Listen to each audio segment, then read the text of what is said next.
आहोत प्रेक्षकांना इथे पुढील भाग खूप सुंदर आणि त्याहून तो तेवढाच रंजक झालेला आहे। तो जर तुम्हाला पाहायचा असेल तर तुम्ही आपलं चॅनल नक्की सबस्क्राइब करा, कारण प्रेक्षकांना इथे आपण सर्वांनाच माहिती आहे की आता इथे कशा पद्धतीने जी काही आपली आता इथे सायली आहे, सायलीने मात्र काही गोष्टी इथे व्यवस्थित पद्धतीने केलेल्या असतात आणि सायलीने व्यवस्थित पद्धतीने काही गोष्टी इथे केल्याच्या नंतर मात्र आता इथे जी काही सायली आहे तिला मात्र इथे विश्वास असतो की इथे अर्जुन ही केस जिंकणार आहे। पण मात्र इथे आता अर्जुन ही केस जिंकेल की नाही हा प्रश्न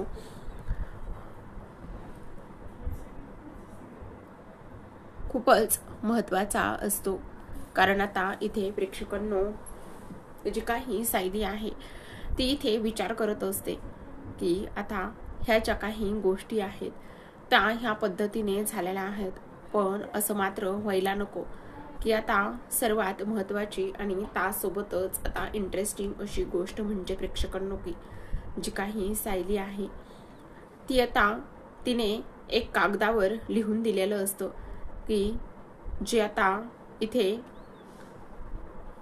याने पाहावं, आणि त्या कागदावर जे काही लिहून दिलेलं असतं ते ती कोणाला तरी सांगण्याचा प्रयत्न करते।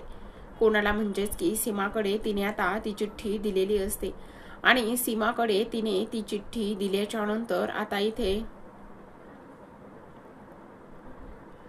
जी सीमा आहे ती कागद वाचत असते आणि सीमाने तो कागद इथे वाचल्याच्या नंतर त्याला मात्र प्रचंड राग येत असतो आणि ती म्हणत असते की नाही, ह्याचं उत्तर या पद्धतीने तू घेऊन जा असं इथे ती त्याला बोलत असते आणि त्या मुलाकडे ते जो काही कागद आहे तो त्या पद्धतीने इथे दिलेला असतो। पण आता प्रेक्षकांनो इकडे दुसऱ्या बाजूला मात्र आपल्याला माहित आहे सर्वात महत्त्वाची आणि ती इंटरेस्टिंग अशी गोष्ट झालेली असते, आणि ती सर्वात महत्त्वाची आणि इंटरेस्टिंग गोष्ट कोणती तर प्रेक्षकांनो आपण इथे पाहत आहोत की जेव्हा आता इथे कोर्टामध्ये ह्या सर्व काही गोष्टी ह्या पद्धतीने सुरू होत्या आणि कोर्टामध्ये ह्या सर्व गोष्टी इथे आता जे काही आपले इथे जे काही मधुभाऊ आहेत त्यांच्या विरोधातच सर्व काही गोष्टी इथे बोलल्या जात होतात, पण ह्या सर्व गोष्टी या पद्धतीने बोलल्या जातील असं मात्र इथे कुणालाच वाटत नव्हतं, पण हे सर्व त्याच पद्धतीने होत होतं। जेव्हा आता इथे मधुभाऊवरती आरोप होत होते तेव्हा मात्र जे जोशी वकील होते ते मात्र इथे काहीच बोलत नव्हते, ते अगदी शांतपणे होते, त्यांना कुठल्याच गोष्टीशी काही घेणं देणं नव्हतं।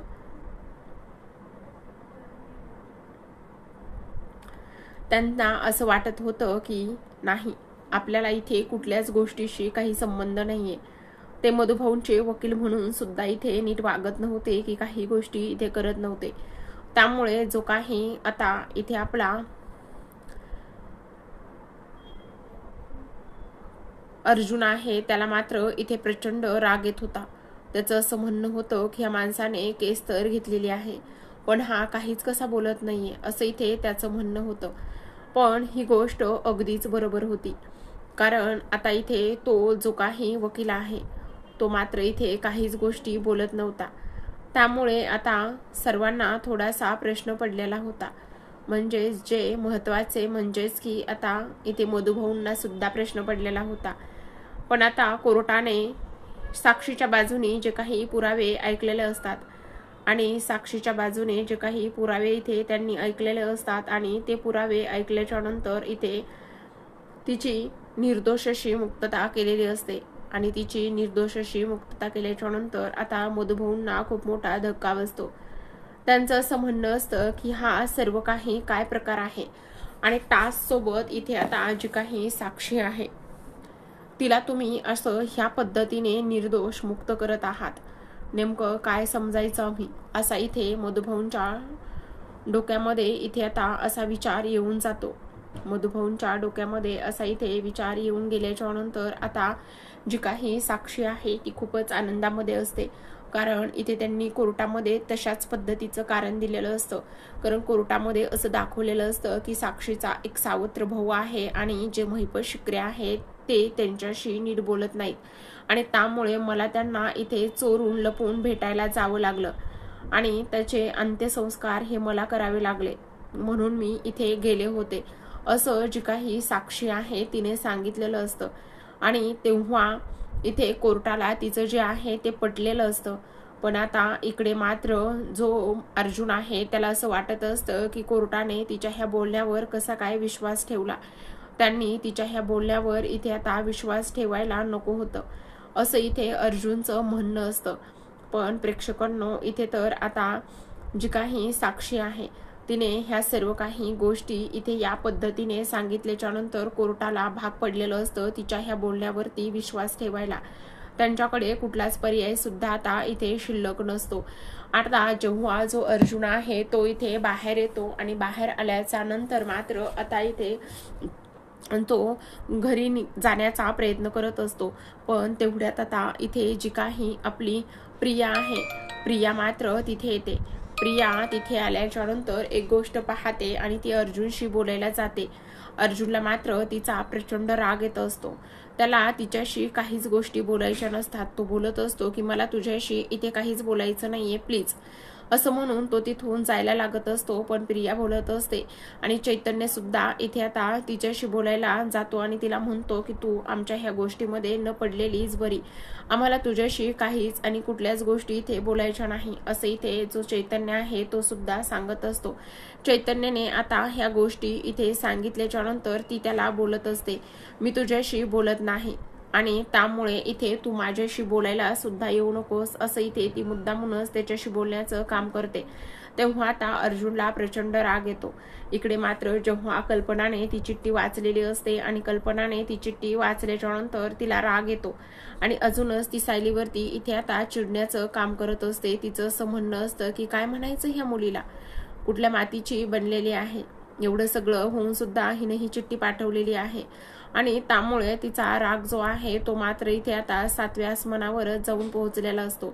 तर आता प्रेक्षकांनो, इथे मात्र त्या चिठ्ठीच्या बदल्यात इथे ती तिला काहीच देत नाही आणि त्या मुलाकडे उलट ती जी चिठ्ठी आहे ती फाडून देते आणि म्हणते की तुझा स्वाभिमान तू विकला नाहीस तर असाच ठेव.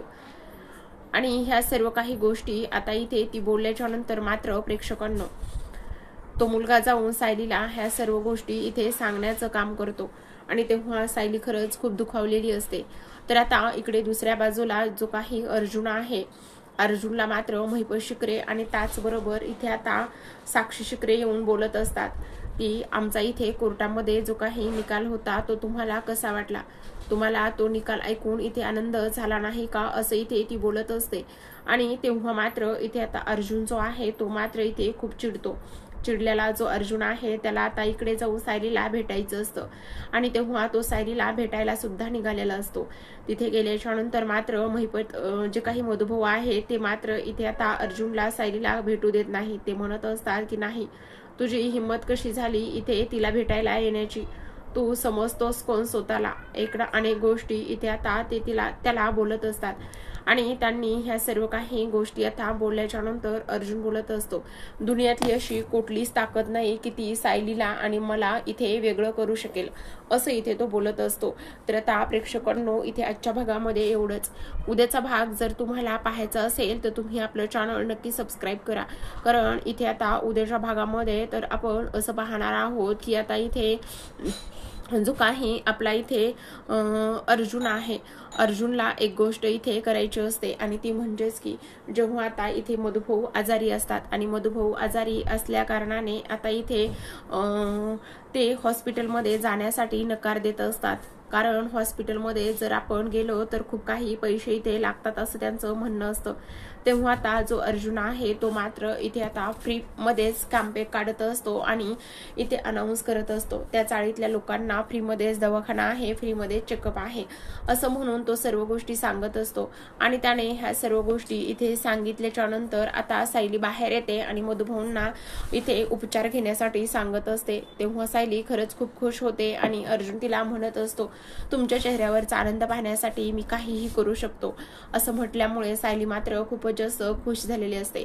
तर प्रेक्षकांनो, अशाच नवनवीन आणि सोबतच डेली मालिकांचे अपडेट्स आणि रिव्ह्यू जर तुम्हाला जाणून घ्यायचे असतील, पाहायचे असतील तर तुम्ही आपल्या चॅनलला नक्की सबस्क्राईब करा. तर पुन्हा भेटूया तशाच एका छान आणि इंटरेस्टिंग अशा एपिसोड सोबत, अपडेट सोबत. तोपर्यंत पाहत राहा ठरलं तर मग.